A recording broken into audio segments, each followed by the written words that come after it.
Lindol sa paralan, Compos Jolselan.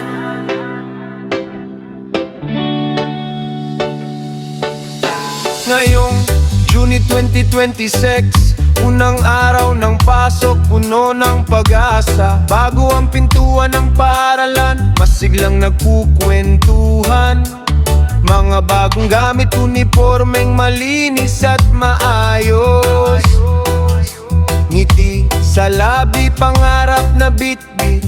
Handang matuto, handang humakbang sa hinaharap. Biglang pumalabog, parang galit ng lupa. Umalaw ang sahig, umuga ang mga pader. Tumumba ang mga mesa, nahulog ang mga aklat.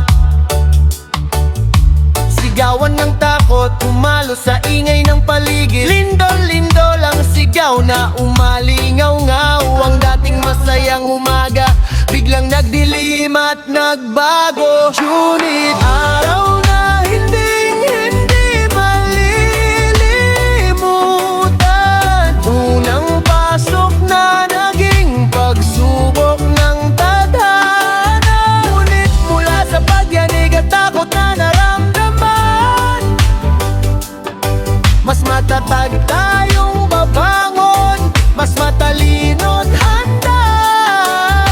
Ang lindol ay lumipas, ngunit aral ay mananatili.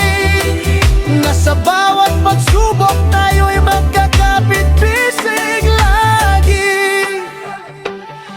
Nagkukumahog, kaming tumakbo palabas. Nanginginig ang tuhod, luhay tumutulo sa mata.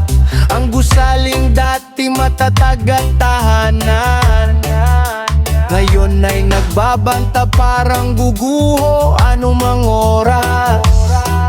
Sa gitna ng alikabok at alingasaw, nagkakapit-bisig, nagtutulungan kahit takot ang damdamin. Saan ba tumakuran sa ligtas na lugar? Tumingin sa paligid, marami ang nasugatan. Ngunit sa gitna ng panganib at pangamba,